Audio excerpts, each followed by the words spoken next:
You are listening to Packers Talk Radio Network. PackersTalk.com. Eddie Lacy, Mike Daniels, Gilbert Brown, Don Barclay, Micah Hyde, your Green Bay Packers, yesterday's legends and today's superstars. From corporate or nonprofit events to private parties, add some spice, hire a Packers player from Mayfield Sports Marketing. For details, just go to PackersTalk.com and click on Player Appearances. Are you looking for some signed Packer memorabilia? Look no further than Waukesha Sports Card.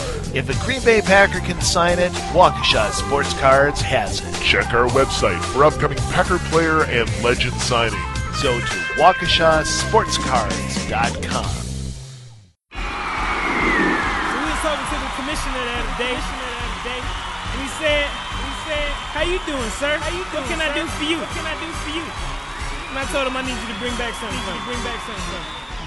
Football back. We in the crowd screaming out football back. It's kickoff time. We in love with the money. These chickens shaking they pom-poms. Cheerleaders, my honeys. We yelling football back. It's another edition of the Two-Pack Podcast here on Packers Talk Net. He is Nick Bornheimer. I am Alex Petakas. You can get us at our Twitter handles, which are our names. It feels like the same podcast that we did last week, aside from it being in yet another location. I think we're yet to do the Two-Pack in the same place twice. I don't think we've ever taped the podcast in the same in an effort to keep the podcast fresh, we like to keep the venue fresh. Yes, we like to keep it interesting. A chilly edition of the Two-Pack Podcast, as the temperatures are on the descent here in the Big Apple. They indeed are. We apologize for the echo. We work with what we have to work with. We focus on the things that we can control, like what we're going to talk about today and who we're going to talk with. Wes Hodkiewicz of the Green Bay Press Gazette, PackersNews.com is the easiest way to get there. He is going to join us, and he's one of the nicest people ever. And has a good pulse on the team, unlike us, who are way out here on the East Coast. He's there every day. So yep, and he does it for a living. I can't speak to whether or not he is bored, but I'm kind of bored, man. Like, Sunday night sucked. It was another week of not enjoyable football watching, and I'm glad to have another Sunday. But it doesn't feel like we really deserve one at this point. It doesn't feel like that. So Packers finished the year 10-6. They're at Washington on Sunday night, which all of you know. Don't know why I said that, but it was an ugly loss to the Minnesota Vikings, and I don't know how much time we should really spend getting into the nitty-gritty of that game, because now it's the postseason. Now all that matters is the Redskins and Kirk Cousins. But erase it from your memory and just go to the Redskins game knowing... Just start over? Yeah. Let's just start over. Yeah, There's 12 teams season left, single elimination, and the Packers, well, to start this hypothetical season, are in a much worse spot than they were to start the actual season, at least in everyone's mind here, because, man, they've been exposed. Yeah. Washington probably is the worst playoff team in the NFC, but if you're going just based off the past couple of weeks and getting hot at the right time, there is no team with less momentum, I guess, in the NFL, right? Because Houston even has some momentum in the AFC. I guess, and you wouldn't say that the Patriots have none. Because you just never count them out. Right. So the Packers go into the playoffs with less momentum than anybody. Does that matter? I have no idea. But history typically says yes, but if you remember 2010, Arizona limped into the playoffs and made it all the way to the Super Bowl. Yeah, that's true. Fair enough. I don't see this Packers team going to the Super Bowl, but it's not, I don't want to talk offseason yet and just write them off because, like I said, we have another week. So I'm going to enjoy it. I'm not going to get all worked up all throughout the week. Yes, you will. Yeah, I probably will. Well, Sunday I will. Because if they win, then everyone's faith is going to be rejuvenated, and we're going to be talking about, wow, maybe we could just steal one. We could just steal one game. I don't know that if they beat the 9-7 Redskins, everyone's faith will be rejuvenated. Nah. Granted, they've won 4 in a row and 7. It would depend on the fashion in which they depends on the fashion in which they beat them, does it not? I mean, if they go out there and they drub them, and Aaron Rodgers throws 4 touchdowns, they've won 7 of their last 10 games. Yes, I agree with you, though. Okay, so do you have any reason to believe, I guess let's get right to it, one of the questions I have, any reason to believe that their offense will, for some, when it's for all the marbles, like Aaron Rodgers said, turn it on, go all schoolyard like they seem to do in fourth quarters this year, and kind of, play contender for at least a week. Right. Do you have any, is there any, can you provide any reasoning why that would happen? No, nothing tangible aside from the fact that you mentioned they have scored a ridiculous amount of points in both the first quarters of their games this year and the fourth quarters, and have laid eggs in both the second and the third quarters. And actually, I think Wes wrote about it, and I'm interested to see what those numbers are. And I'll look those up in a second. But no, I just don't have any faith in this team anymore. They've had 10 really, really lackluster weeks in a row with a Hail Mary in there, with some victories against some not great opponents in there, and some real beatdowns from some actual contenders. No, I don't. I've never really felt as bad about a Packer team that's been in the playoffs as I do about this one. I don't know if you agree with me. Yeah, I would say in the Aaron Rodgers era, I haven't. And the part of, maybe a lot of times I'm too optimistic. I think you go like last year. Just think about the way you felt last year. You couldn't wait for them to play. You couldn't you could care less who they were really going to play. Dallas, right. Okay, bring it on. Oh, we're going to Seattle. Great. It's time to get our lunch back. Where this year you're kind of just like hoping you get a good matchup, thinking, well, maybe if we advance to the next round and if Seattle beats Minnesota, like we could catch Carolina because everyone's still waiting for them to fall, even though they're a really, really, really good team that's probably going to beat the winner of Sunday's game pretty convincingly in the second round. I don't think I have no reason to believe that Aaron Rodgers is all of a sudden going to turn it on based off of the past 10 weeks. And I have no reason to believe that as good as their defense has been, as bad as Washington's defense has been, that something's going to change. That offensively they're just going to wake up. I mean, I tried to go back today and watch the game. And I watched every offensive snap, and it was one of the most boring exercises I've ever done. Like, I was trying to find something interesting. I was going to try to refrain from going here because we could spend a whole podcast on this, but the only thing I was thinking about as we progressed into the third and fourth quarter of that Sunday night game was, man, can the Packers just lose already so I can watch the last couple episodes of Making a Murderer? I somehow stopped my momentum. I watched it in 3 parts. I watched the first 5 episodes, which is nuts. Sorry, we're going to go off on a tangent for a second. I watched the next 4 episodes, and then I left myself the last episode because after episode 9... You thought that was like what else could be said? I was so deflated. I was like, what else do I need to know that's gonna change anything? For anyone who hasn't watched Making a Murder that's actually listening to this podcast right now, go do it. Do yourself a favor, because I will, just to relate it to the Packers and to football, I guess, the only thing that's ever made me as angry as I was watching Making a Murderer at my television Is the feeling screen, after like a Packers blow up or something? It's the only thing that could match the emotions that I feel when Except when for the Packers real people's lives are at stake in one of them. Right, it's so much more real than football, I right? But it's like I'm saying, like I don't watch. I'm a big fan of shows. I don't consume anything in that way where I'm enraged and I want to do something about it. Like I want to. You endure a cavalcade of emotions, I would say. You're up and you're down and you're confused, and it's sad for Wisconsin in a way and for the criminal justice system in a whole. But yeah, enraging. And like my parents now live in Manitowoc County, and it just makes you think, Jesus.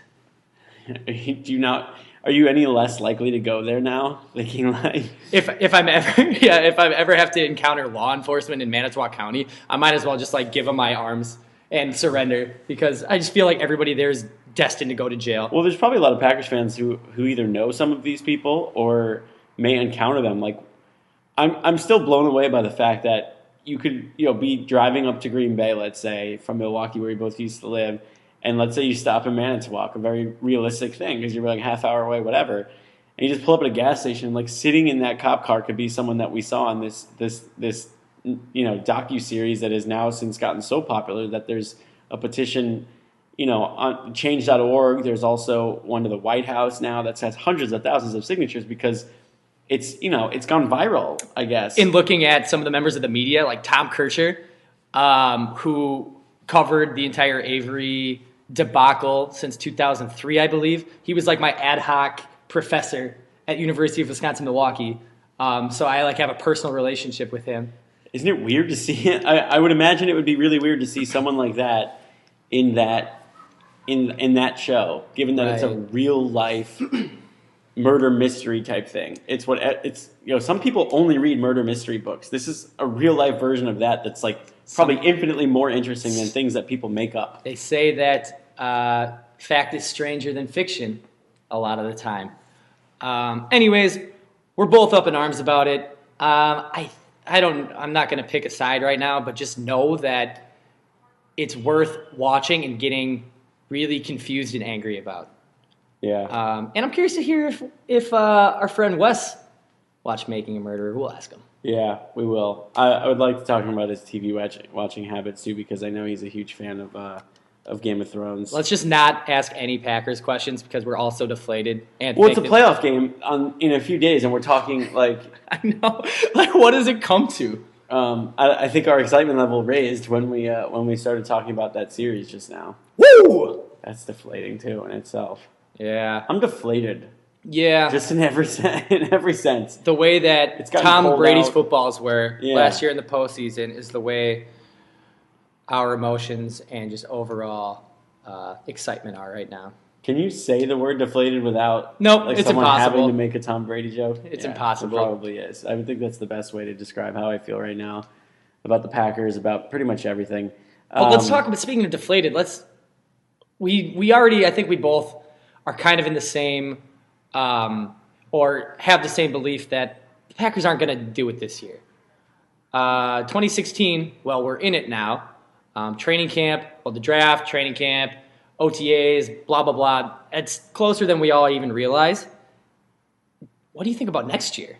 That is the conversation I'd like to have. What's realistic to expect for this offense next year, right? Because if you're of the belief that a huge part of this is Jordy Nelson, then let's assume he's healthy next year and is at least an average Jordy Nelson, which is great. Yeah, average Jordy Nelson's light years better than anybody they currently have to catch the football. Jordy Nelson, with the exception of Randall Cobb, but who knows where Randall he's Cobb gone. has been terrible this year. Right. I'm sorry. I've run out of ways to blame it on them not using him properly. I've run out of ways to say that they need to be more creative with him. There's no juice. But let's say you are someone who thinks, Jordy Nelson, if he's there this year, they're significantly better. So let's put him in the offense next year and assume he's healthy and keep every other piece the same. And I get that that's unrealistic because it would be shocking to me if they didn't add pass-catching weapons in the offseason. And if Devontae Adams' role was significantly lessened and if James Jones was brought back, I would also be shocked. Let's say that Jordy Nelson's back. You got Nelson, you got Cobb, and you got Adams. Richard Rodgers at tight end, same old offensive line, Aaron Rodgers at quarterback. Are we naive to believe that they're just going to go back to being the most a top prolific 10 offense? Because, I think Jordy Nelson hurts you, but I don't know that Jordy Nelson takes you, the absence of Jordy Nelson takes you from a top 10 offense to one of the league's worst units. It blows my mind that I was watching Red Zone and watching the Jets move the ball down the field with ease with two great receivers who have caught touchdowns, at least one each, in a record number of games this year. In the same game where the Packers, having a receiver catch it, having Randall Cobb and James Jones get the touchdown in the same game is like asking for an arm and a leg. It's mind-boggling. And I think Jordy would make them a lot better, but a lot better lands you where right now. It is mind-boggling. And you can correct me if I'm wrong, but I don't think they were just a top 10 offense last year. I think they were the number one offense in football last year. Yeah. I think they put up more yards than anybody else or averaged more per game. And to have that much parity from one year to the next, granted, Jordy Nelson is a huge, huge loss to endure, but there are some real systemic issues if the loss of one person who's not Aaron Rodgers can derail you as bad as the offense has been derailed. right? Or Yes. am I wrong? No. Yes. So are you saying then that you think it's I think it's more than you just think there's Jordy. a lot more that has to be fixed?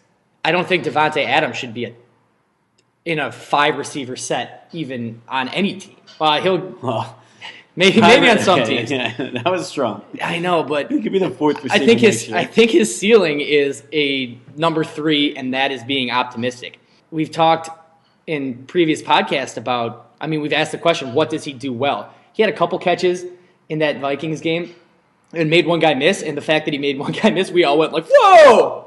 How did he did that? He did ellipses something." Yeah, exactly. Richard Rodgers did the same thing. Remember when he broke a tackle? Right on the 3-yard little yeah. out route that you hate with a passion. I don't hate it. You don't like it. I hate that it's their best offense. I hate that that happens, and they run the same thing with Randall Cobb, and he can't make a guy miss or even catch the ball. How about that Because they opening drop on drive him. where it was just too tight, 2 running backs, and that was their offense? That's what they decided. And James Jones. But they moved the ball like extremely well. Like that's the thing. It's like these are the things that people don't realize about like when you execute. Like I'm not Mike saying that they McCarthy didn't move the ball well. I'm saying that that's what it's come to. No, I know, but it's smart. Mike McCarthy said, "You know what? We're not Really? Gonna, we're Is not it gonna, smart? Is it Yeah, smart? They're not.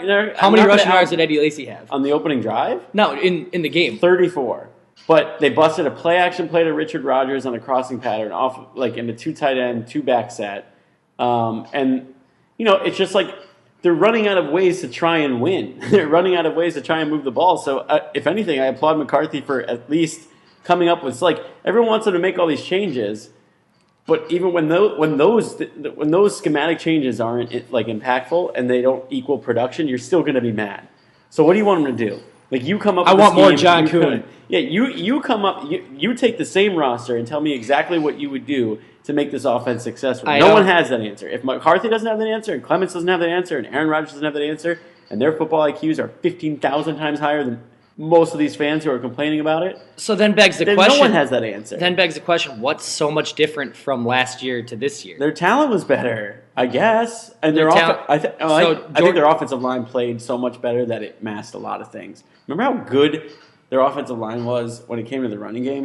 Like, Yeah. they could run on anybody. I'm not talking like maybe not astronomical numbers, but I always talk about that.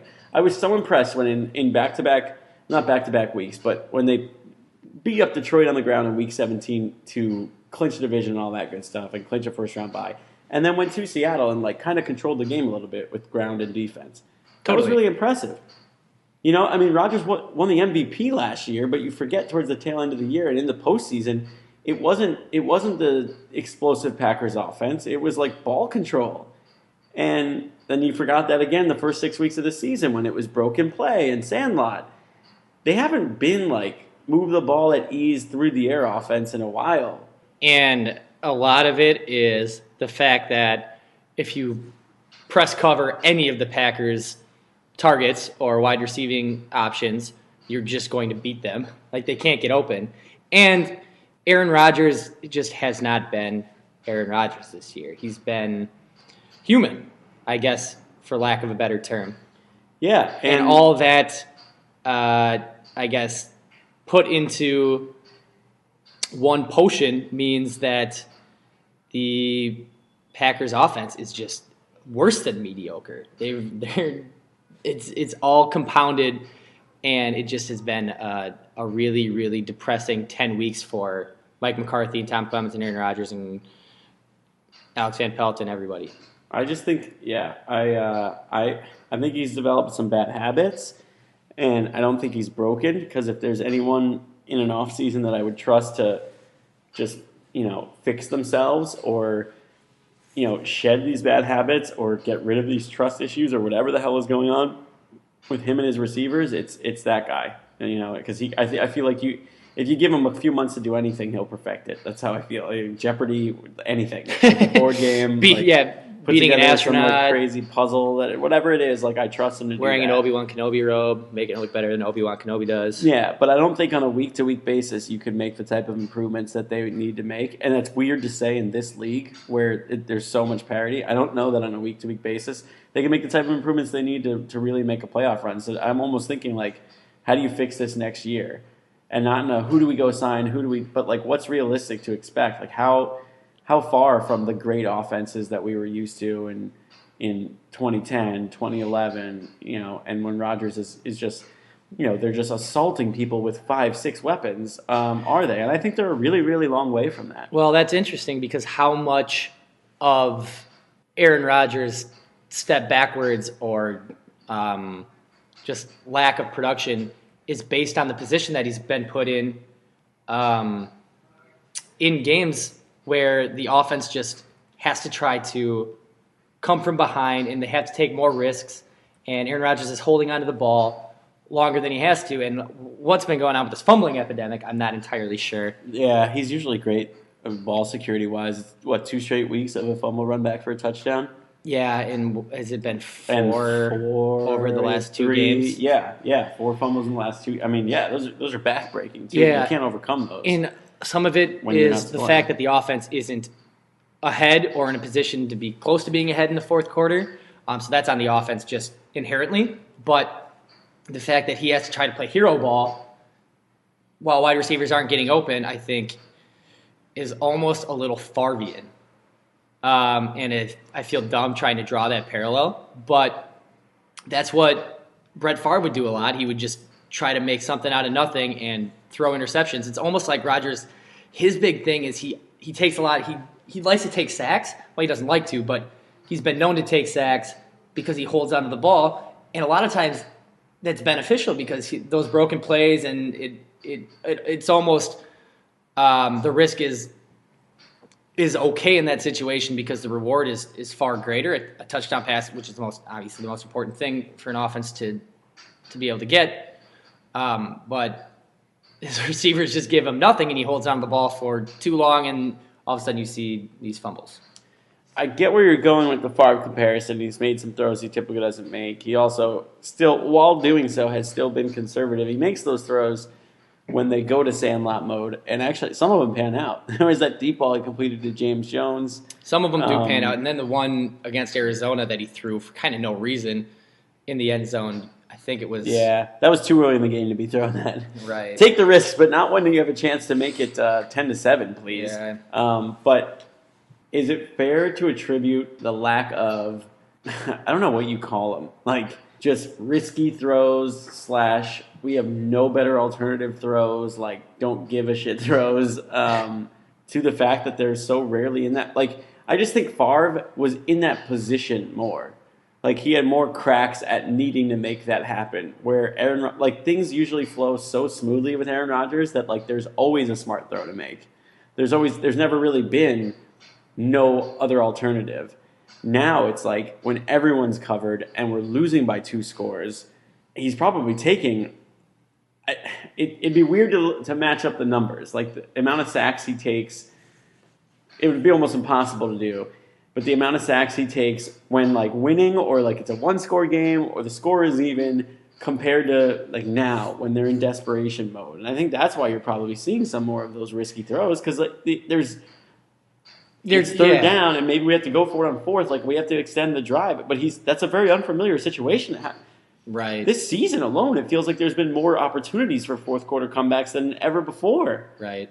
Than, like, the last 7 years of his career combined. I know that's not the case, but it feels like that. And how bad did the Vikings get after him on Sunday? Pretty badly. I mean, he was hurried on a huge chunk of his throws. You've got your all-pro left guard trying to play left tackle. Lane Taylor, who actually I think rated okay on Pro Football Focus. He did. He was, I think he was like plus 2.7. Josh Sitton was kind of up and down at guard a little bit.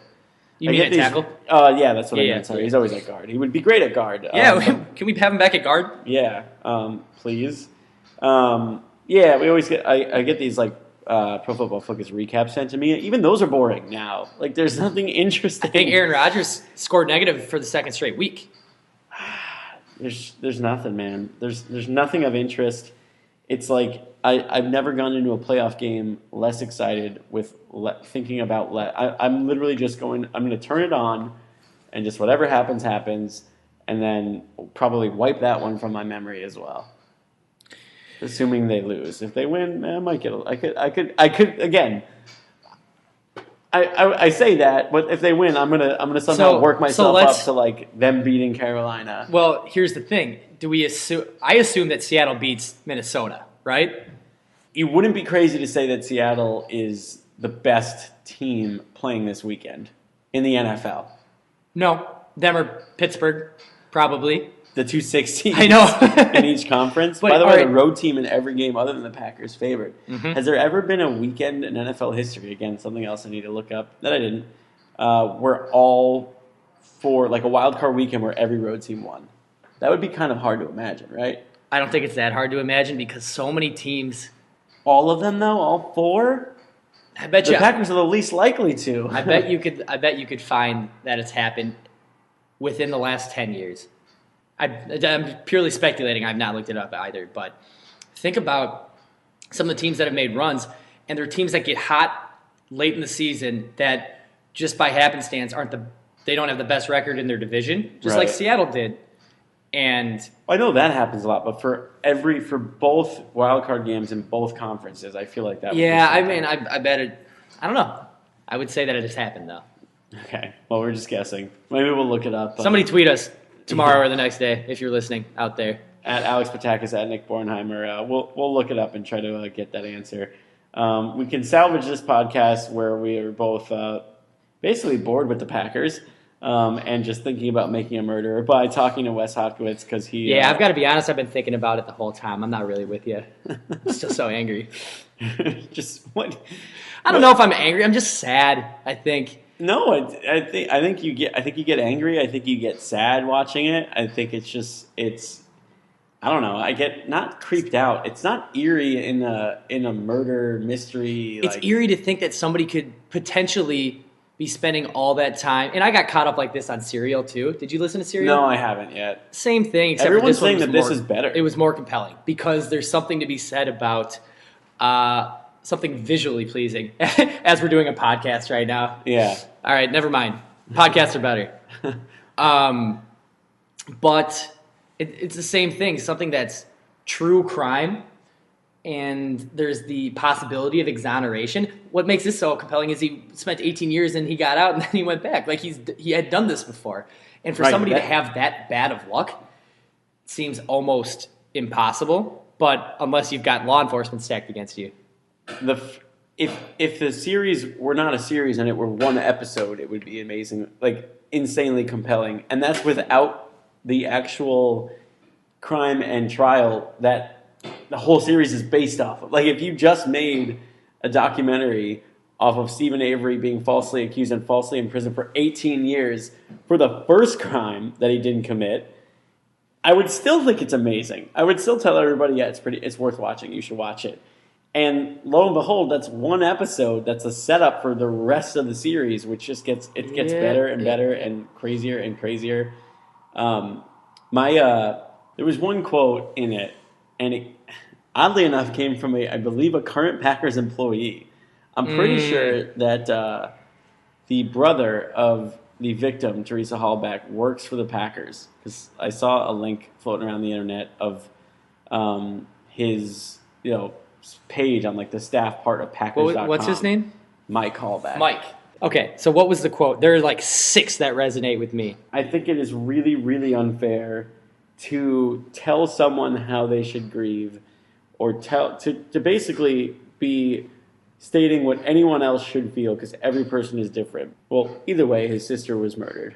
Okay, so if my sister were murdered, I don't know that I would really be able to bring myself to face the press the way that he did, as if it were like a post-game press conference. It's unfair because I'm not want to tell other people how to act, but I'm just saying, like, I could never imagine myself doing that, like approaching it like after each day in the trial, as if it were a win or a loss in a 16-game season. It's like, dude, it's like it was very theatrical. He didn't shy from the camera. Right. It was very strange. But no, the one infuriating part of it for me was, and because I actually think like a crux of the show this really hits home with it. He said something to the effect of like, everyone knows the police are the good guys. Yeah. Like, just assuming that everyone watching the trial, and this went statewide, would just assume that everything that the police say is the truth because they're the good guys and, criminals are the bad guys. And if that's your belief and that if you're never going to stray from that, then you shouldn't watch the show. Because the entire show is like, how far are you putting willing that to go question, in your mind and how much ridiculous stuff about corruption are you willing to believe? I've always been able to bring myself to go pretty far the other way, because I think that when with power comes, great responsibility. Is that a Spider-Man quote? Well, that and also some really sketchy stuff, man. Like, and the ability to bury the sketchy things that oftentimes don't get out. But when they do, holy moly, there's docuseries there to show it to the entire world. But I just remember that quote made me very, very angry. There's an element of, it's just naive in my mind, It just bothered me. I concur. Before we make this a podcast entirely about making a murderer, I think we should dial up our friend Wes Hodkiewicz and see what he has to say. What do you think? I'm cool with that. I like Wes. Did you get to spend much time with him? When you we got did to things in that building. We had many a pregame meal together. Cheese curds, chicken. Sometimes they had some roast beef. But what I love the most about you looked excited there. Oh, yeah. while we're talking about things other than the Packers, what's your favorite meal you've ever had at Lambeau Field? So let me say what they like to do when there's a visiting team in town, and I love this, even though I'll tell you why the opposing beat reporter shouldn't probably, is because they like to embody the culture or the cuisine from a certain region. So like when Arizona came to town, it would be like fajitas or Southwest type food. The Atlanta game was the best. Yep. Did they do chicken and waffles and all that? Yep. Yeah. I think my favorite, Philly, they did Philly cheesesteaks that were pretty good. But here's the thing: it's I'm not a cheesesteak guy. That wouldn't but it's Green Bay's take on all of this food.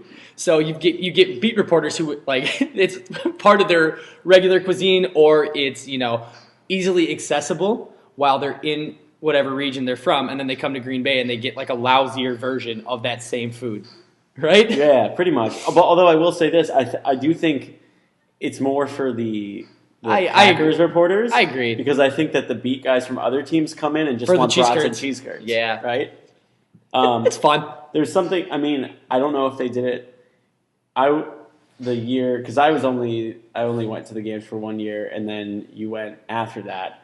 But to me, there's nothing better than when you're Central Time, a 12 o'clock kick, and the omelet bar at like 10:45. I agree. The omelet bar was always a must. Oh, just you pick everything you want in your omelet. They make it for you in a second. Douse it with hot sauce, and I was just always so pleased. Everyone's eating like these roast beef, this, that, and the other. Prime. Okay, God, Packers just want some eggs, man. Packers press box, like bar none, is one. It's top notch, and every reporter who comes from out of town goes like, "Wow, you got some good facilities here." Yeah. I remember being in the Metrodome before they knocked it down. Trash. And I was in the auxiliary press box, and it was just, you were close to the field, at least. Okay. So we'll leave it there. Yeah, I think the Packers facilities all around. I haven't been to too many NFL. So I think I've been to 2 other NFL press boxes and 1 other NFL practice facility, and they got it good in Green Bay. Let's just put it that way. All right, so it's time to call Wes. By the way, my callback, Director of Football Technology. Director of Football Technology. Did he just get promoted? Yeah, I think in like 2014. It looks as if he did. And again, I nothing against the guy. I'm just saying that quote bothered me because it's the crux of the show. The reason everyone is interested in this show is because it couldn't be further from the truth. But I get it. Like he's saying what he's got to say to try to make them look even more guilty. I mean, it happened to Stephen Avery once, the first trial. Yeah. So again, it's just naive and even like a little unfair to even say at that point. How good was the defense? Never. The defense players. We'll just do this a different time. Okay. All right. This has been the Making a Murder podcast. We're going to transition to the 2-pack and call Wes Hodkiewicz. And joining us now from the Green Bay Press Gazette, he is a beat writer and a multimedia specialist. Weston Hodkiewicz joins us. Wes, how's it going, buddy? I'm doing good, guys. Thanks for having me on. Are you laughing because he read your Twitter bio? I mean, yes, I am. I haven't updated that in a few years. That was originally when I got moved over to Packers in 2012. They had to, I'm not even kidding you here, this is God's honest truth. They had to add this multimedia specialist, and I do a lot of multimedia stuff for us, but like they had to add that to my job title so I could be salary instead of just an hourly employee. So I got like this big grandioso like job title because I needed to like manage people or something. So they tried to make me sound a lot more important than I actually am. Yeah, to be honest, I had no idea what it really meant, but it was in there, so I figured we'd sprinkle it in. Well, it's 2016, so I mean, it's kind of like you just sort of keep adding job titles to yourself to try making yourself sound important. So that's what we're into here. Self-promotion is the name of the game. Covers the Packers again, PackersNews.com, the quickest way to get there, Green Bay Press Gazette. And on Twitter at Wes Hod. We've been talking nonstop about Making a Murder, and we'll talk to you about it a little bit too. But so we bring the Packers guy on, and we'll ask the obvious question. Level of disappointment that George R. Martin announced Game of Thrones Winds of Winter not going to be out before the series in April. Yeah, so basically this is really the only question that matters right now. Oh, God. NFL playoffs, you can forget about that.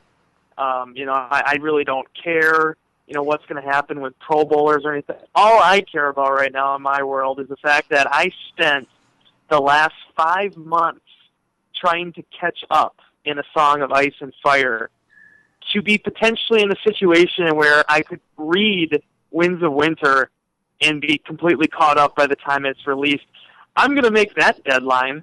I'll be done way before it gets done here, but I was devastated. That was the worst. That morning sucked, to be honest with you. So are you right after New Year's? Everyone's one or the other. Even if you read and watch, are you a book guy or are you a show guy? I think I have to always be a show guy because I watched the show before I started reading the books. I really enjoy the books, though. So basically what happened is season 5 wore on, and it was the middle of the summer, and I was going to have some time. I was going to have about 3 weeks coming up of time off. So I just sat down and I just completely nommed the whole, Game of Thrones book. The first one I knocked it out right away, and then I just got hooked and I kept reading. So I'm right now in between the end of A Storm of Swords and the 4th book, Feast for Crows. So did you say nommed, like NOM? You could do that with things other than food? Yeah, I couldn't think of any other word there, and that's what I ended up going with. No, it was perfect. Just destroyed. It's like a meme that becomes like part of typical dialogue. It's perfect. Or it is. That's what we're going for here. But I was devastated because I really worked hard even during the Packer season. I mean, you guys know how this is, how crazy everything gets. I was doing my best still to read a chapter when I could, reading it on planes. So I was really had my hopes up I'd be able to read it before the next season came out. So but we'll wait till April now and see what happened to Jon Snow. Being able to talk Game of Thrones with Wes, another incentive for you, Nick, to watch the show. I've been trying to get him to so we could have watch parties out here, but he won't do it. I don't know why. It just seems like such a commitment. Tyler, you guys know Tyler Dunn, now out in Buffalo. He was my competitor here in Green Bay at the Journal-Sentinel. I remember him and Kareem Copeland, who was my predecessor, was actually they talked all the time about it in like 2011 and 2012. This is a great show. You got to watch it. I'm like, dude, I don't get into like the whole medieval dragons and sword fights and that, but I before the 2014 Packers season started, when I was in St. Louis, I'll never forget this. I was in my hotel room and I was looking to kill time, and I was like, all right, I'm either going to watch Boardwalk Empire or Game of Thrones. And I watched the first episode of Game of Thrones. I was going to go to bed, and the next thing I know, it's like 3:30 in the morning, and I'm 4 episodes into it. So I just got immediately hooked. And I was going to, the whole goal was I was going to watch the show throughout the course of the Packers season. It would give me something to do, when I'm on the road and I'm not doing anything. And I think that was when I was in St. Louis for the second preseason game, and I think I had it finished by the season opener. So that's how it goes. Okay. So before this becomes way too nerdy of a podcast, it's already gotten to that point. I want to ask you about something that's up on PackersNews.com right now, a piece you wrote about the Packers' identity. And I thought it was really interesting, or I guess the Packers' identity or lack thereof is kind of what you detail. But they're a team that hasn't run the ball consistently, hasn't thrown the ball consistently, a defense that's good but maybe isn't great or good enough to define them. It's kind of tough to determine what their success really hinges on. So if the team could, improve in one or two areas, is it enough, or is it plausible for them to even do something? I guess from having a pulse on the team, being there as often as you are, is there anything that could put them in a position to make a run in the playoffs, or are they just plagued by injury and scheme and all that? Yeah, no, it's $1 million question right now, and I think. I don't think the Packers really have an answer for it either. You just see, I was even going back over Mike McCarthy's news conference with us yesterday. To be quite honest with you guys, a lot of the stuff he said, and maybe I'm too much of a simpleton, I didn't really understand even some of the stuff McCarthy was saying when describing, where this offense is at and, what they need to do to correct themselves. And, he talked about energy, commitment to fundamentals and all this other stuff. And I just keep going back to the fact, I just wonder, without Jordy Nelson in this offense, if they just aren't talented enough. And I know that sounds really weird because you look at the Packers and historically, Aaron Rodgers, you can put anybody there, he's going to have success. And it just hasn't happened this year. And one of the biggest issues, I think, with this offense was that, they lost Jordy Nelson and nobody stepped up at all. Like, I thought it was going to take 2 or 3 guys to lift his production without him. And Devontae Adams has his struggles. Eddie Lacy, whether it was out of shape or just, the whole thing with the curfew. Nobody's really risen to the challenge, and I think that's one of the reasons why you look at this team now, they're in the situation they are offensively. Now, to your other point with the defense, to be quite honest with you, they should be good. The Packers have invested 3-4 years of resources heavily into the ball, or into the defense side of the ball with these draft classes. They should be good, maybe even better than they are right now. But at the same time, and I know a number of people wrote it, I wrote it last week, I think this is a defense that's good enough to win a championship. It's just going to be a question of whether or not they're going to be able to allow their offense to put up 17, 20, 24 points and still win games. And that'll probably be the ultimate decider of whether or not they can overcome what's probably been their most challenging season, I would think, under Mike McCarthy in terms of the level of problems that they've had and how long they persisted. I'm glad you brought up Jordy Nelson. We're talking about Wes Hodkiewicz here on the Two-Pack Podcast. I'm glad you brought him up because when he tears his ACL, I think the mentality for a lot of Packers fans is that's terrible, but we have Aaron Rodgers, and thank God we have this preseason training camp MVP Devontae Adams. And I'm wondering if you think a lot of that was just to build up Devontae Adams. Like, do coaches pump guys up like that? Was it a message like, this is what we want you to be? Because I hate to be hypercritical, but it's really hard to imagine him making that type of impression in the preseason, in training camp, and all that. And with the quarterback, too. Right, and with the quarterback, without ever showing glimpses, aside from the Patriots game and the Cowboys game, that he could consistently be productive. Like, I remember being really skeptical at that time because I was like, to me, he's barely proven anything.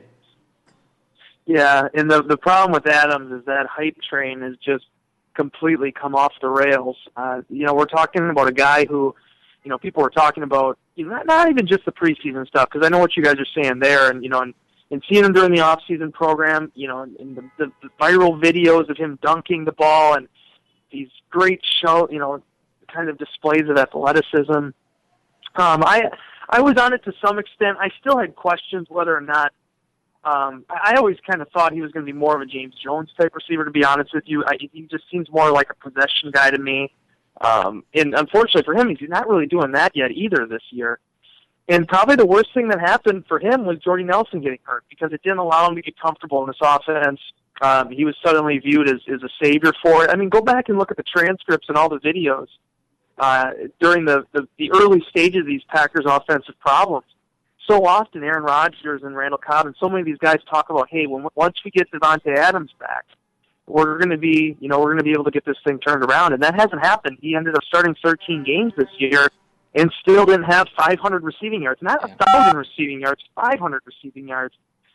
You're losing a guy that had 1,500 receiving yards the year before, and there was no one really picking up the slack there other than James Jones, who in his own right had some inconsistency as well in terms of his effectiveness in this offense. So definitely the biggest disappointment, I think, of this season. And the question now, it isn't so much even, where did they go from here? It's almost, do they need to draft a receiver? Because now you're going to have Jordy Nelson at 31 years old coming back from a torn ACL.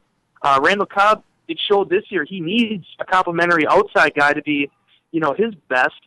Or what do you do with Devontae Adams? I think that's probably going to be one of the bigger storylines this offseason, is where they go from here. As far as this season's concerned, I think there's a reason why you're seeing the ball go so much to James Jones. He's the guy getting separation. He's the guy catching the ball, and that's probably been one of the deterring factors here for Devontae Adams having a bigger role in this offense. Yeah, and a guy who I think we saw did get a little bit of separation early on in the season, and I do think that it's probably an indirect correlation, not a direct correlation, that the Packers' offense really became a lot less effective after the bye week. But Ty Montgomery is a guy that it looked like Aaron Rodgers started to trust a little bit, but we have a very small sample size. I don't know if he's even in the equation or if he's around right now, if he makes a big impact or at least a slight impact. I don't know what you think about that. Yeah, I think he could have been a playmaker for this offense, because if you think about it, what has been the most effective package the Packers have ran this season? It's when they're spreading their receivers out and they're using Cobb, or in some cases, those first 6 games, Montgomery in the backfield. If they could have used either one of those guys interchangeably during the second half of the season, I don't think it's something you could have lived off of, but I think it could have been a really nice change of pace and something to bring a different level of unpredictability to this offense. If you can use him in the backfield for a series and then Cobb and alternate them in the slot. He's a guy that I think when he was healthy, you wanted to get him the ball in open space, but that ankle injury he ended up having surgery on, I think it was last week, it took him out of the equation. And more than that, it also left him on the roster for 8 weeks when he just couldn't get back. So it's going to be an important offseason for him too. But the reason, and they have a lot of bodies at receiver, but I just sit back and I wonder whether it's receiver or whether it's tight end. And there's months to think about this. I just wonder if this is the year where Thompson needs to bite the bullet and draft a guy in the first round. For so many years, they've been using that pick to help out the defensive side of the ball, and it for good reason with the struggles that they've had. But I think that's also come to a certain extent taking away some of the weapons around Rodgers, who have kind of eroded, losing Jermichael Finley, losing Greg Jennings, Donald Driver, obviously having his regression during his final years. They tried to supplement that with some second and third round picks in Adams and Rodgers, but I just don't know if you're getting that really, prestigious, kind of athlete that you typically see, the Kelvin Benjamins of the world that have leaked to the end of the first round. Very curious how they handle that draft pick this year, because I think more than anything, and Aaron Rodgers hasn't been himself either, but I just haven't seen that explosive weapon in this offense that they had when Jordy Nelson was on the field.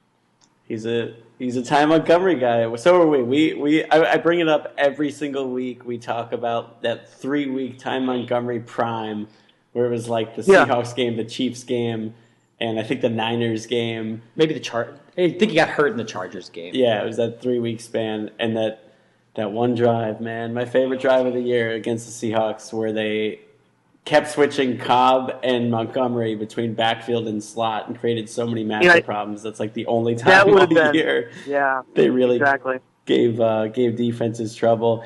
On the quarterback, some people believe he skates through the media with without heavy criticism, that he always gets a pass. Lack of weapons, yes, but Is this the worst Aaron Rodgers we've ever seen? Like, forget statistically, has he developed bad habits? Are you willing to say you've never seen him play as poorly as he's played the last, let's say, 10 games or so? Yeah, I think that's accurate. And again, I think one of the reasons, and maybe people are rightfully so, that we haven't pressed him enough on what exactly is going on. But at the same time, the thing that's difficult with Rodgers is when you have a guy who's just so out of this world at his position and his craft, it is a little bit interesting when he comes back down to earth. And, it's not that Aaron Rodgers has really taken them out of games. It's just that he hasn't made any plays. I've heard it so many times. Aaron Rodgers, his bad season is 31 touchdowns, 8 interceptions, 92.7 quarterback rating or whatever it was. But when you look at him and you assess him, the things you have to look at are the small things, the subtle things, the 60% completion percentage for a guy who during stretches of his career have been in the mid-70s. This hasn't been that same player, and he's been missing throws that he traditionally makes. He's not, uncorking it at times when guys appear to be open. But at the same time, the Packers are not 10-6 right now without him. So, they don't win that game in Detroit. For as ugly as it was, they don't win that game without his arm and his ingenuity on that play. So it's a tough balancing act in terms of how you place blame on him. He certainly factors into it. I think everybody on this offense has a hand in it, player and coach. But at the end of the day, I don't go into next season worried about Aaron Rodgers. I think there's very simple ways to get him back in the groove. The more complicated question is how you do that now in the playoffs. Right. And we'll ask one more question here, and then we want to play a little game with you. Sure. But I'm just curious, as a beat reporter, it's your job to find storylines and narratives week to week and kind of thematically look at the season as a whole. But I feel like the biggest theme this year has been the inconsistency. They're consistently inconsistent. Is this the weirdest stretch of games you've covered as a beat guy? Absolutely. And it's even more, there's other times where you could validate, and I've only been here since 12 in terms of covering it. I was around the team in 10 and 11, but I wasn't on the beat until 12. But 2013, they lose Cobb, they lose Rodgers. And I guess you could kind of validate the losses in terms of you're using Seneca Wallace and Scott Tolzien and Matt Flynn, none of whom had even been in camp with the Packers that year. You go through some of the downturns in the 2012 season. Well, the defense wasn't playing that good. Why aren't they making more plays?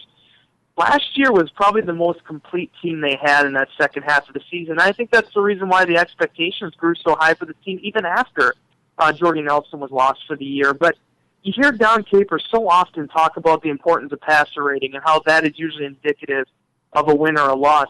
It hasn't translated at all this season. The Packers have had games, including Sunday, where Rodgers has had a much better passer rating than the opposing team. I think Sunday he had an 80 to Bridgewater's 45.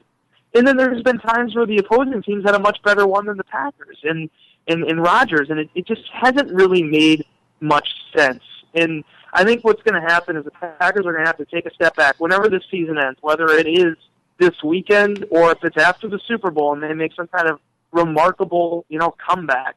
Whatever the case is, Mike McCarthy and who's going to be on his coaching staff for 2016 are going to have to step back and figure out exactly what happened during this 2, 3, almost 4-month stretch now, because they just haven't been what they've always been. And when you're a top 10 offense for 9 years, to see it slip to where it is right now, the red zone problem, the third down inefficiency, it's just strange because Aaron Rodgers isn't going to turn over the football in most cases. Obviously, there was the fumble return, but in terms of when he's throwing it. So again, you have to look at the small things and what they're doing wrong and what isn't working. And when you put all those pieces together, it's been a very inconsistent offense and made for a very, confusing year. But there's a lot of things that I'm sure when they step back from the season, they're going to have to figure out and try to determine exactly which direction it's going to go. All right, we're going to play Hot or Not with Wes Hodkiewicz. Okay, so here's how this game works. So basically, we're just going to throw just a couple, probably 2 takes at you. And you have to tell us the level of hotness. So if it's blasphemous and dude, pump the brakes, that's like a piping hot take. There's the lukewarm. I believe you used face melting last week. I don't know levels of hot. Okay. Like, just whatever. You need one of those things that they give you at Starbucks because you can't even hold the actual cup because its contents are so hot. Sleeve, yeah. There's lukewarm takes, like, okay, maybe that's fair, and then there's something totally reasonable that's just not. It's not hot at all. All right. It's totally made up and it's terrible, but are you ready? I'm ready. Okay, so I'll hit you with the first take. The Packers coaching staff looks different next season. So there's lukewarm, hot, or not. Yeah. For all intents and purposes, yes. I'm gonna go not to be boring because I know I'm doing the gray area here, but I'm gonna go lukewarm.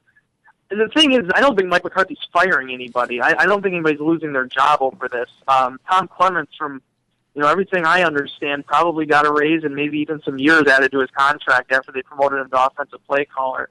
Just knowing McCarthy and how it took. Think of what it took to get Sean Slocum fired last year. I mean, it was the worst special teams unit in the league. I don't think he, with Clemens' relationship with the quarterback, I just don't see him being gone unless he chooses to be. So the biggest change I think you're probably going to see is going to be a full-time receivers coach. I think they're missing that this year. I think Alex Van Pelt, assuming he's still around, sticks with the quarterbacks, and then they bring in somebody else. But overall, I don't think the coaching staff is going to look massively different than it has in the past. So you think Edgar Bennett will still be the offensive coordinator, or you don't see him making the step back to being that wide receiver coach again?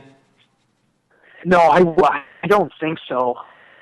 I think it'd be difficult for McCarthy to actually, if he leaves them maybe or maybe leaves them associate head coach, quarterbacks, and then Van Pelt handles receivers. I'm not sure, but I don't see them just making Clements or anybody. I don't see them or Bennett for that matter taking a step back and being in a position like that. I still think they'll have those tags that they had this season.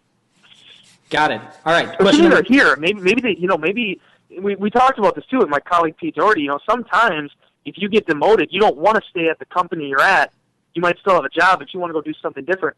Could be totally plausible that Clements or anybody for that matter whose contract is up or is granted a release could go somewhere else too. That's totally possible. I just don't think McCarthy forces anybody out per se. Nicely done, because the question was not, is anybody getting fired? It's, does the coaching staff look the same next year? Nice. There you go. See, that's what we offer you. Our second question. Is this Packers defense, and we touched a little bit on it, are they as good, if not better, than the 2010 Super Bowl 45 championship team? You can't, your journalistic ways, you can't ask the question. You give the take. You can't ask them. You just got to say it like you mean it. Okay. Is that hot? Question? Is that I'm getting yelled at here? That's a hot take. Okay. There you go. I did it right there, right? That's a hot take. The 2010 defense was light years ahead of where this defense is at right now. And one of the reasons was why, they just were so stout. You had a guy like Cullen Jenkins was so well-rounded on that line. B.J. Raji was playing the best football of his career. Charles Woodson was still playing at a really high level. That was an outer-worldly defense those first two seasons that Capers had Woodson. And one of the issues is probably now is that they just haven't had – I mean, think about it. If you were scheming to play the Green Bay Packers, who are you scheming for? Clay Matthews? Right. I mean, I don't know how many people are sitting there going, hey, we really got to take B.J. Raji out of this game. I think they have a lot of good players on this defense. I think Julius Peppers at 35, almost 36 years old is pretty solid. But Matthews is the only guy I think that's like, and it's proven. I mean, he's their only Pro Bowler this year. So those seasons, Nick Collins, Charles Woodson, they were so deep, and even with all the injuries, they were massively talented. So let me pose this: this defense with their young pieces, including the two rookie corners, Clinton Dix, they have the ability to get somewhere in that realm. Is that even too hot for you? You know what? You put a nice ice cube in that one. We're getting closer. The problem is, though, is that the Packers had, think about it, they potentially had two guys in that secondary, one of whom will be a Pro Football Hall of Famer. Nick Collins probably was going to be a Pro Football Hall of Famer if he continued on that trajectory. It probably would have been about right now that Nick Collins would have probably been starting to regress a little bit. They had some really talented players. But that being said, as you pointed out, really young defensively right now with all the draft picks they've used. Demarius Randall could become a player in this league. Quentin Rollins could become a player. Definitely have to like the potential of this group, and I would say unequivocally, this is probably the most potential in terms of the defense that they've had under Dom Capers, because even those 2009-10 seasons, they were very veteran, but they didn't have a lot of guys, sort of coming along outside of Clay Matthews and B.J. Raji. So I think you got to like where this Packers defense stands going forward these next few seasons, particularly that secondary. Final take. Wes Hodkiewicz is nicer than Jason Wilde. I just want to see you guys in a nice-off. That is tough. You know what? That's probably a hot take. And you know why? Is because I think Jason is just so good to everybody. He's just a naturally good, giving, caring person. And I think a lot of people have told me that I'm a flim-flam man, and I act like I'm a nice guy, but I'm really not. Wait. Okay, can you? All right. See, this is what I wanted to get to. Your reputation around these waters is just being uber nice to everyone. When's the last time you were mad? Like, give me the last time you were pissed off and you took it out on somebody. When's like the meanest moment? You know what? I get mad, but you adding that extra thing about when was the last time I took it out? I don't take anything out on anybody though. I'm sure if you ask my colleague Ryan Wood, I'm sure there's been a couple times where I have snipped at him. I snipped at him, and I got a little flustered during the NFC title game because we had a ridiculously early deadline, and I had an entire story, 1,100 words written about how the Green Bay Packers are going to the Super Bowl. Oh. That didn't work out very well. Yeah. So I ended up snipping at him when he was asking me a question because I had to rewrite the whole thing in like 5 minutes. But yeah, I usually don't yell at people. I get mad. I just don't yell at people. Okay, so let's say you internalize it. I know for a fact there has to have been a time where you're standing at somebody's locker, they walk around the locker room, 5 more minutes, and broadcast media jerks are sitting there asking stupid questions that they're asking for themselves. I know that that's happened. Ooh, Alex is poking and prodding here. You know, Nate Lacasio from Packers PR probably can tell you there was a time this year, too, where the Packers have this policy where you can't talk to practice squad players.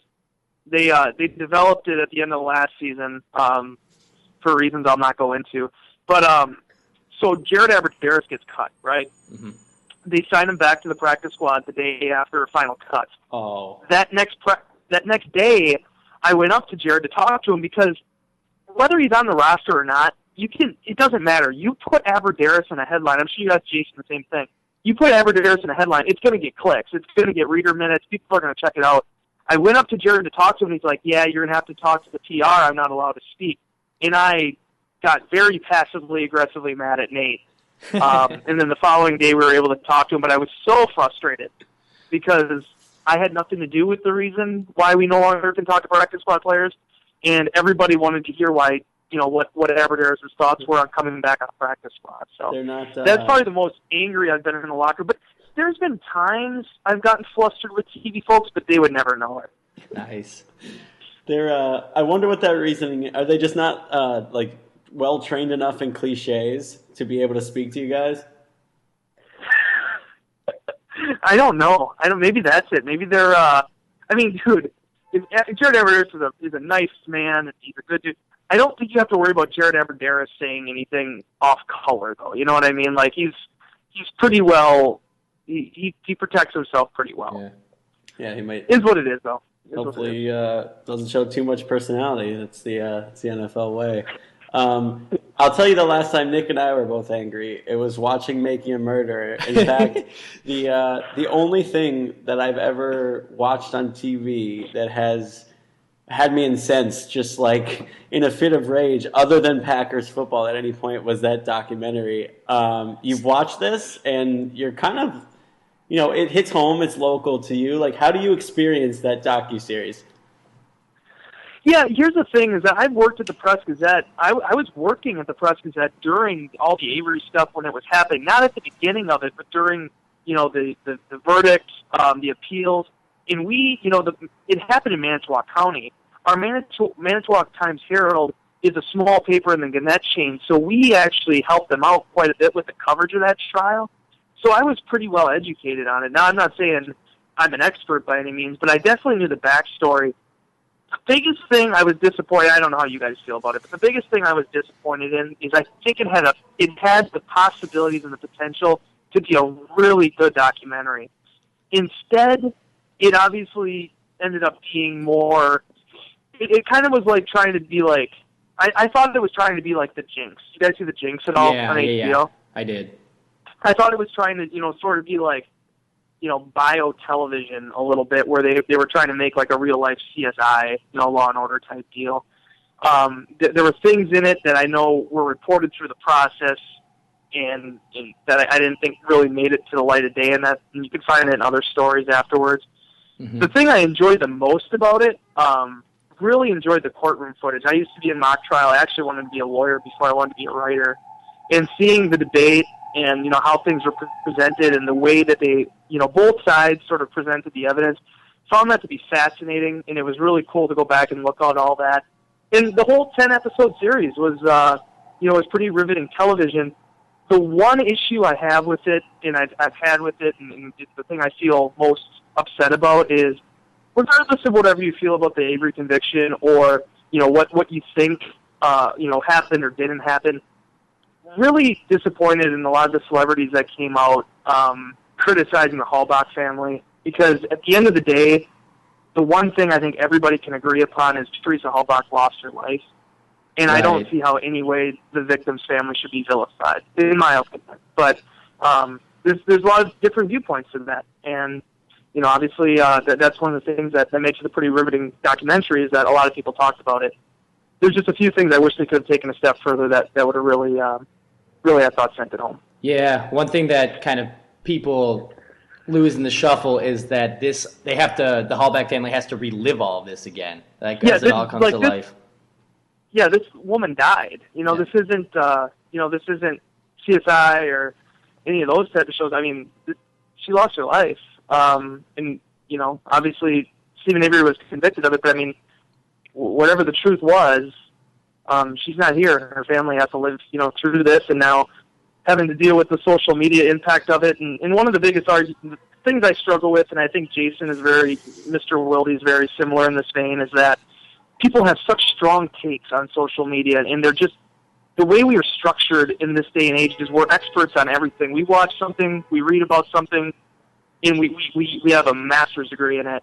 And our ability to draw conclusions and make statements about things and then just move on without realizing what those words or actions meant, I think it's probably one of the more disturbing things about our culture these days, because people just move on to their next anthem a lot of times. There's going to be some people that are really going to genuinely care about the documentary, are going to try to petition and get things to happen, and there's going to be people that are just going to forget about it, and they're just going to move on to the next thing. And that's something that does trouble me at times. But all things considered, obviously, my opinion is just as valuable as anybody else's on the topic. But seeing it from the Green Bay perspective, and obviously something that affected Wisconsin. Right. Yeah.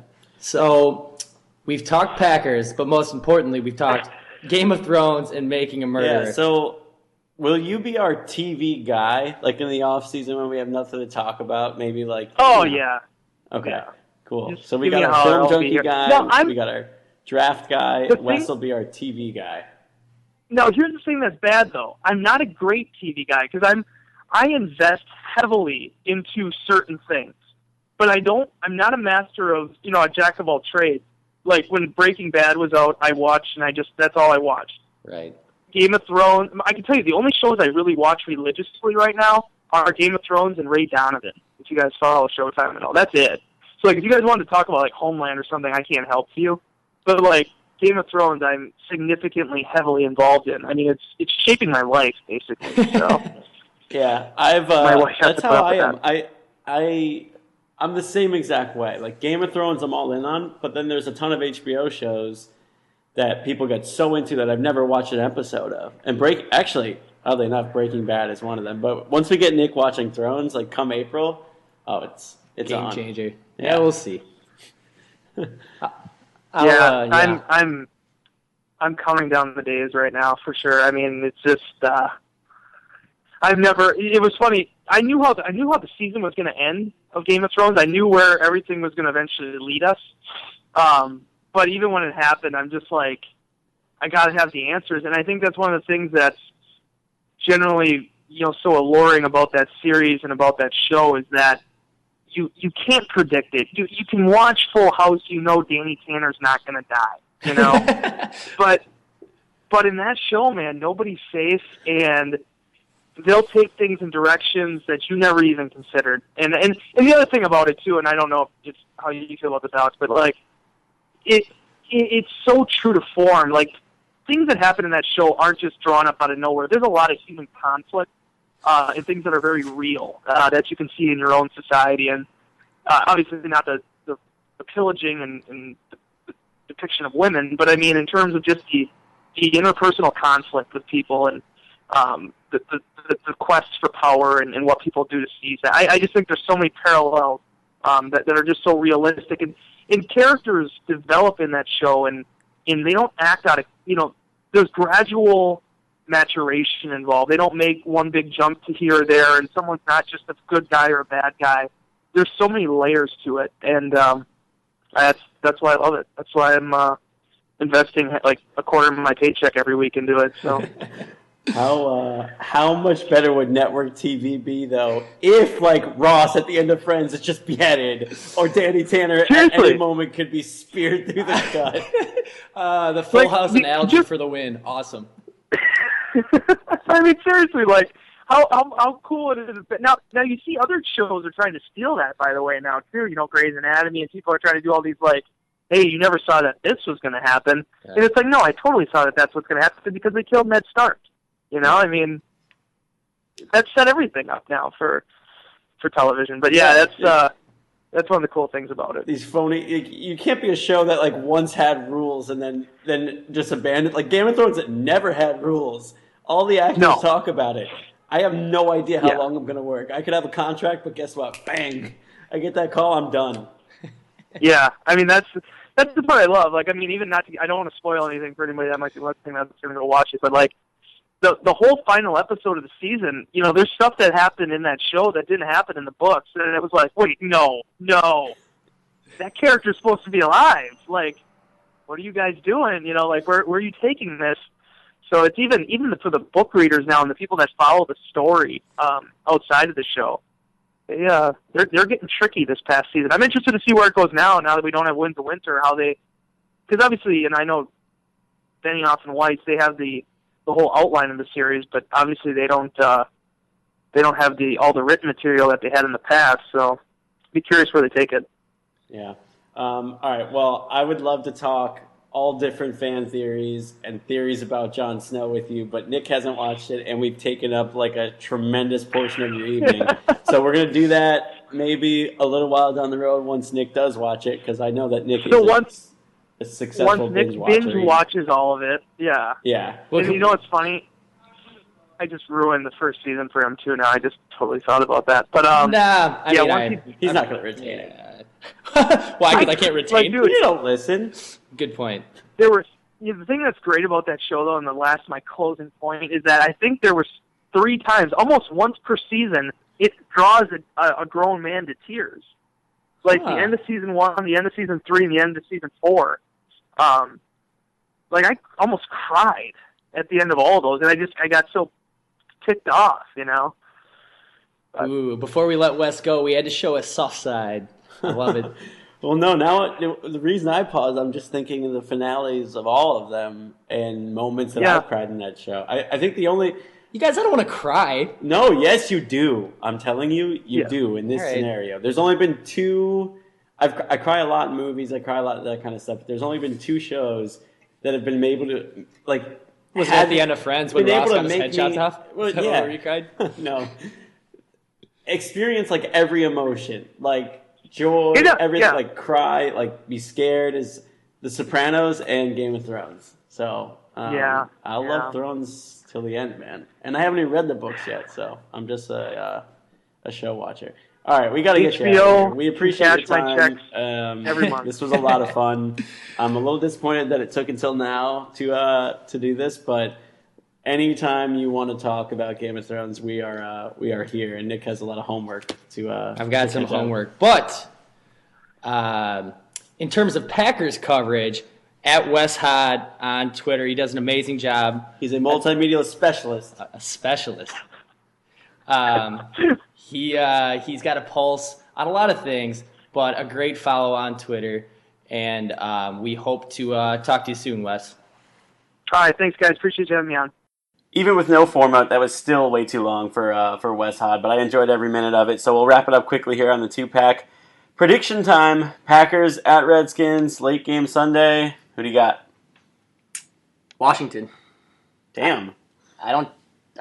They've given me no reason to trust them, the Packers. So I figure. Are you doing this because you're mad at them, or are you doing it because you really believe Washington's going to win? A little of both. Okay. Nice. 21-17, I think Washington wins, and the Packers, it's just not their year. I think we've determined that. I think we have, but I think we get one more week. And I'm going to go with a grinded-out 19-13 win for the Packers. And they cover, obviously. It's only a 1-point spread, I think, or 1.5 is what I saw this morning. Yeah. And I think I think Mike's going to just ramp up the 2 tight end, John Kuhn, I formation set, and they're going to try to run on Washington. Washington's defense. They give up a lot of yards. I think they give up the 5th most in the NFL. So, there you go. I still don't trust them. Perfect recipe for the Packers to get on track and run the ball and win the game and then get hammered by the Panthers. We'll see. Either way, we'll be here to talk about it. 2-pack. That'll do it for us. Catch you next week.